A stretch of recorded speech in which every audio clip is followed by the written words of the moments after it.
오종혁 국어TV. 예, 반갑습니다. 예, 오종혁 국어선생입니다. 자, 오늘은 체제공의 안화설이라는 고전 수필을 공부하겠습니다.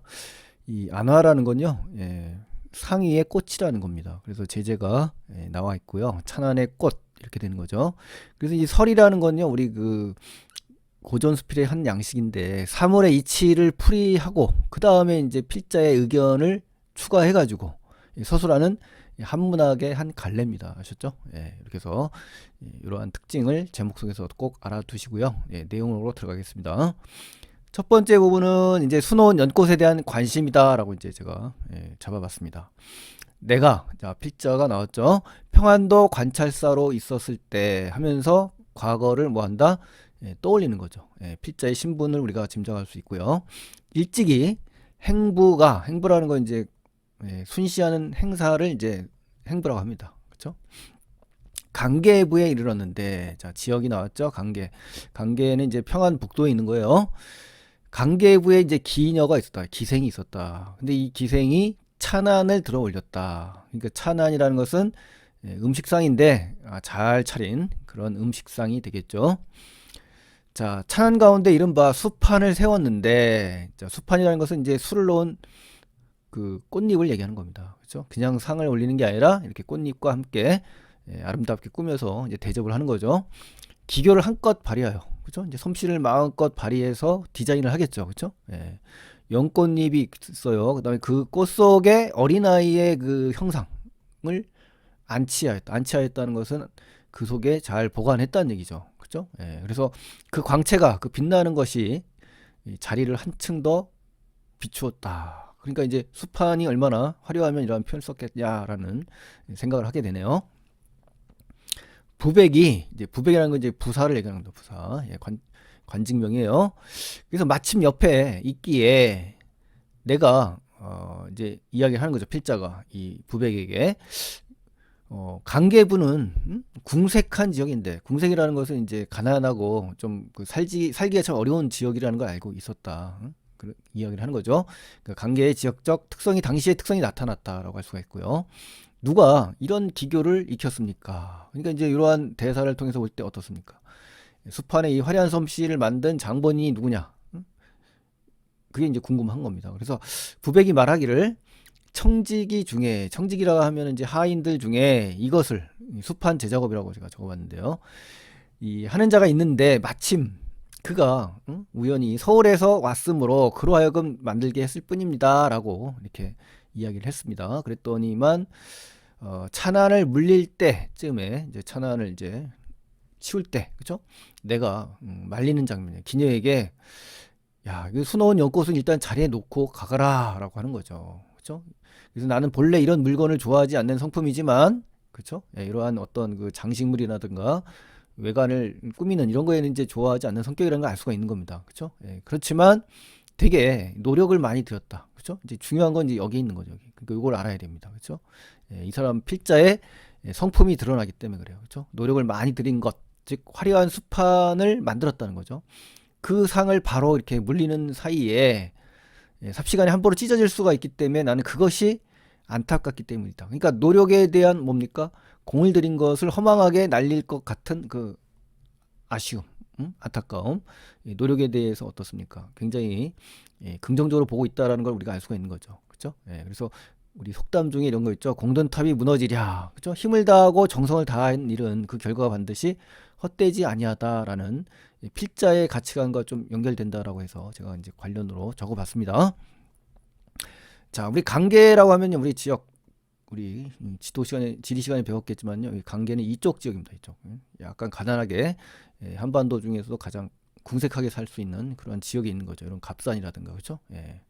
그리고 여기서는 이제 우리 요것이 바로 연꽃입니다. 연꽃. 맞죠? 찬반에 올라와 있는 그 연꽃 수판 모양의 연꽃을 제가 한번 시각적으로 보여드렸고요. 이제 두 번째 페이지 가시면은 의도치 못한 오해를 낳게 됩니다. 그렇죠? 이로부터 그 후로 강계에 있었던 그런 일을 겪은 뒤 이렇게 해석이 되겠죠. 압록강에 인접한 주부를 내가 한 5번 다녔는데 실제 이제 구체적 경험의 사례를 근거로 해서 이제 이야기를 한다는 얘기죠. 찬알을 올릴 때 비록 수파는 없을지라도 강계에서처럼 화려한 수파는 없을지라도 그 사람들이 어떠냐? 비단을 잘라서 꽃을 만들었고, 그렇죠? 예, 그 붉은 꽃과 파란 잎이 차린 음식에 어리 비치고야 말았으니 아련하게 드러나 보였다는 얘기예요.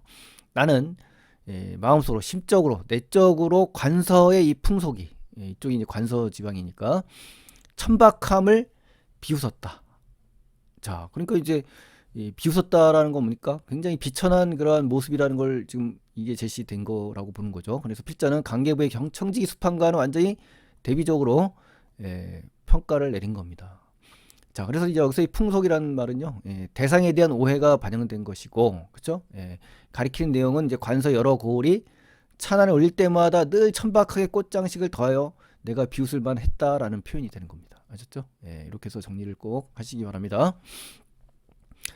자, 그래서 이제 만부라는 것도 역시 지역입니다. 이 만부는 이제 의주라고 할 수 있는 의주, 알았셨죠? 의주.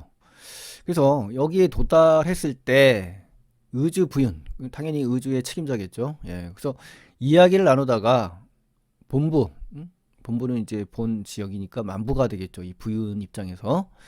자, 조화를 만드는 장인이 없어요. 그래서 찬안의 꽃을 뜻에 맞출 수 없다. 뜻이라는 건 이제 우리 필자의 마음에 쏙 들게, 그렇죠? 맞출 수가 없으니 그래서 부끄럽습니다라고 이제 이야기를 하는 겁니다. 그랬더니만 필자는 그 말은 정말 온당치 못하다. 마땅하지 않는 그런 말을 괴상하게 여겨서 이제 이야기를 하는 겁니다. 이제 필자가, 그렇죠? 굉장히 불만이 있는 거죠. 찬안에 꽃이 없어도 괜찮은데 어찌 그리 말씀을 그렇게 정성 들여 말을 합니까? 라고 이야기하는 거예요. 그러니까 여기서는 필자를 상대하는 말에 대해서 이제 의심을 품고, 그렇죠? 의문스러워하고 너무 뜻밖이고 당황돼서 이상하게 여기면서 이제 의혹감에 쌓여 있는 그러한 그 심리를 우리가 알 수가 있는 겁니다.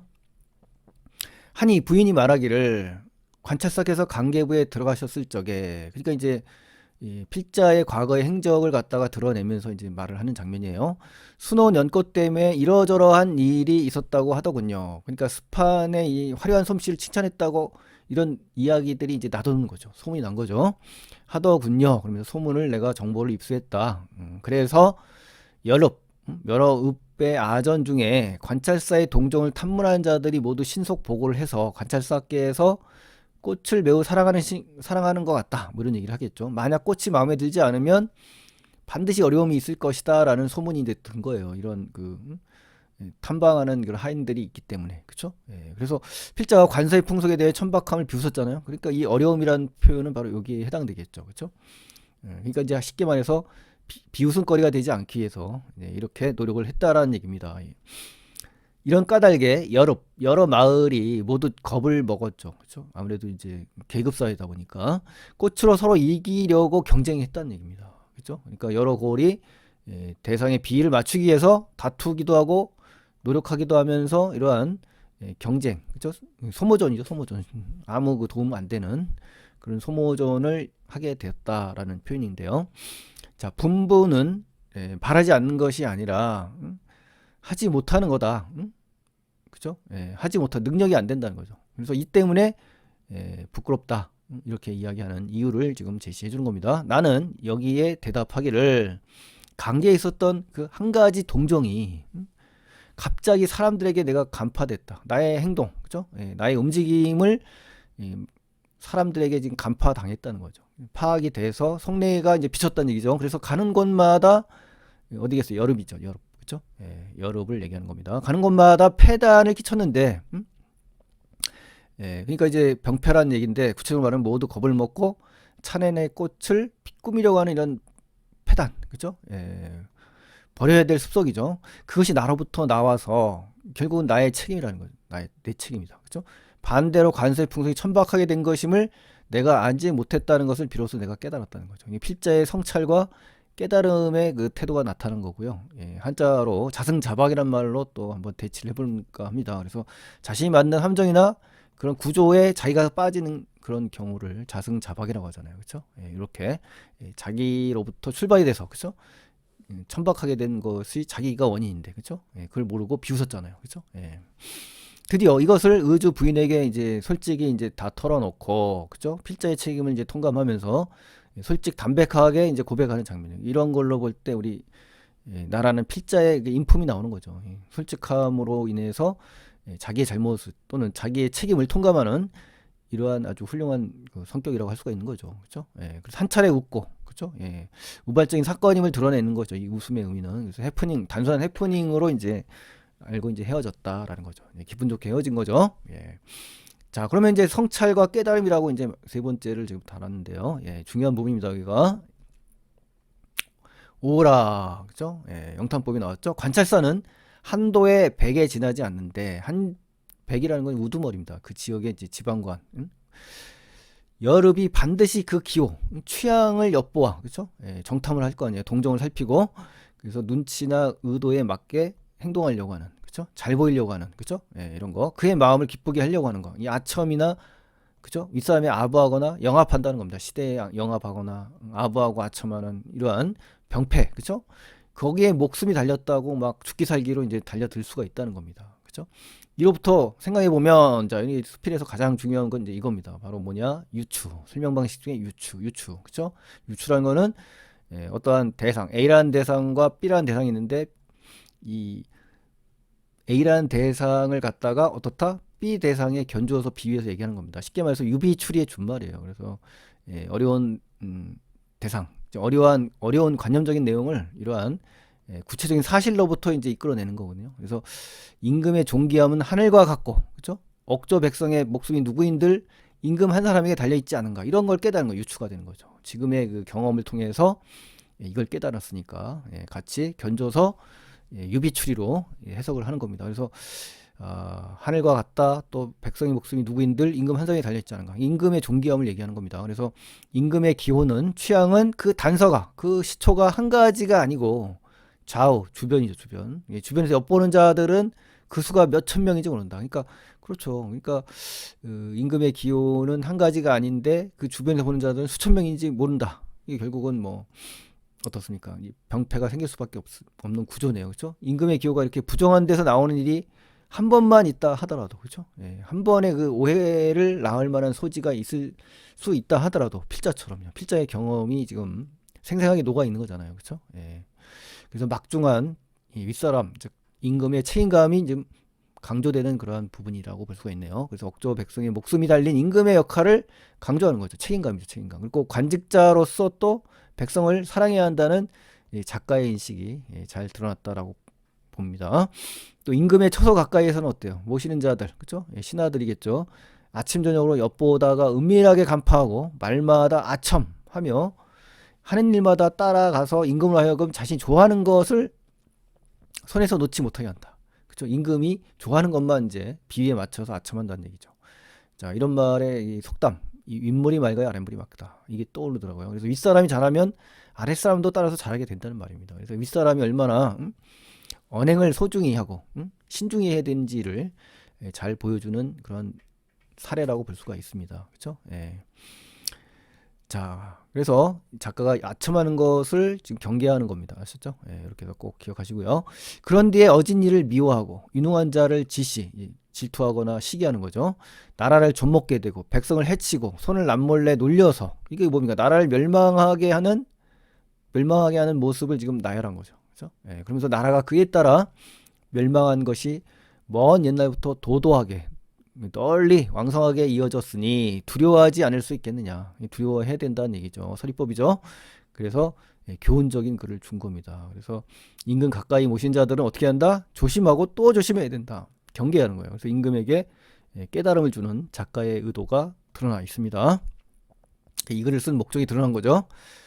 자, 그래서 이제 용비어천가 125장에 보면요, 후대 왕에 대한 관계, 왕에 대해서 이제 경계해야 된다, 뭐 이런 얘기죠. 그래서 왕통의 확립과 경천근민을 해야 된다. 하늘을 공경하고 나라의 백성들을 근면하게 해야 된다는 겁니다. 이 왕들의 역할이.